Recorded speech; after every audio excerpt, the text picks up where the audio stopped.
All right, let's get right into it. What we're about to break down is our take on an incredibly dense and, frankly, wild document that's been making the rounds, called the Scientific Indictment.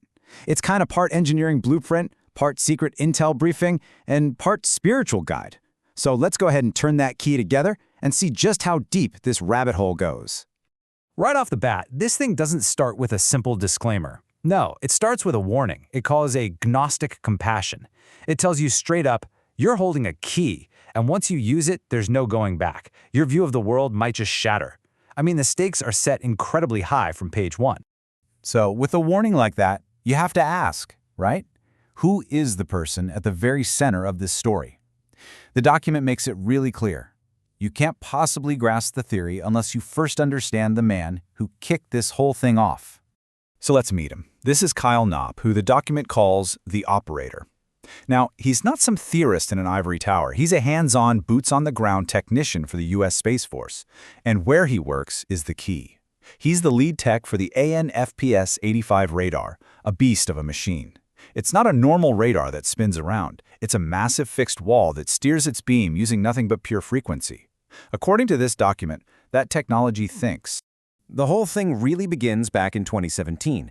Knopp, remember, is an expert who knows every single official aircraft in the U.S. inventory, and he sees something that just shouldn't exist. A giant, completely silent, triangular craft that moves in ways that just defy physics. For him, this wasn't just some blurry UFO sighting. It was like getting a technical lesson from an impossible machine, and that's what sparked his entire investigation. So, what do?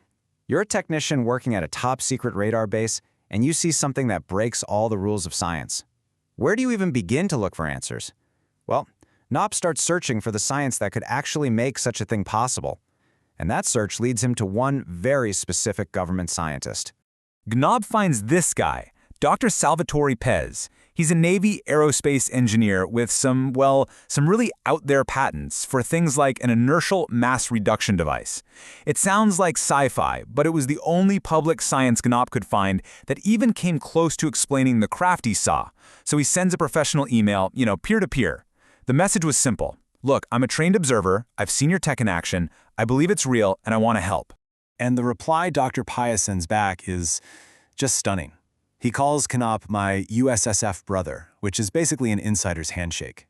Then he drops this hint about a classified timeline, saying that the asteroid Apophis, which is a known threat, is, and I quote, the least of our worries. The document argues that in that single sentence, Pais confirmed everything, that there's an inside group, a secret timeline, and a whole other reality hidden from the rest of us. So Knopp keeps sharing his own theories with Pais, and then he gets this message. I mean, come on, this is incredible. The actual scientist, the architect of this impossible technology, is telling Knopp that his theory is so on the money that he can't even argue. He says he has to bend the knee. Can you even imagine? And then, nothing. Total radio silence. According to the indictment, this email right here is the smoking gun. It's the final proof. The conversation didn't get shut down because Knopp was crazy. It got shut down because he was getting way too close to the truth. So this whole incredible email exchange is really just the jumping-off point for the document's central idea. And this is a theory that goes so far beyond a single UFO sighting, it's trying to explain, well, basically everything. And here it is. The core thesis is what it calls the Gnostic War. The idea is that there's this secret ancient conflict being fought all around us. It's not a war with bullets and bombs, but a war fought with frequency. And the whole goal, it alleges, is to manipulate human consciousness, to keep all of us in a state of, quote, spiritual amnesia, completely unaware of the true nature of our reality. Okay, so a war of frequency. What does that even look like? Well, the document claims this is nothing new, that it's been going on for decades, and it points to some infamous and frankly deeply disturbing secret experiments as the precedent. Take the infamous Philadelphia experiment. The source claims that to generate the electromagnetic field, they used nearly 19 gigawatts of power.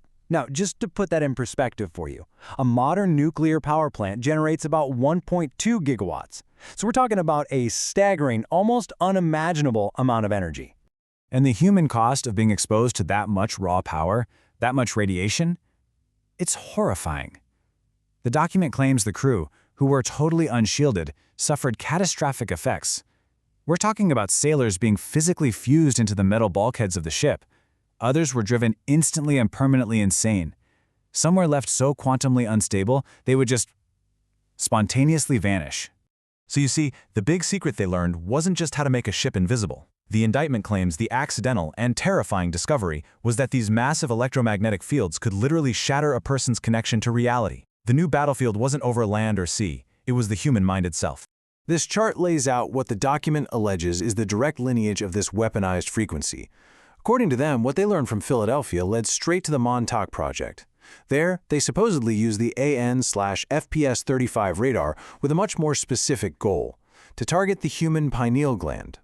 And that brings us to today and the absolutely terrifying question this poses.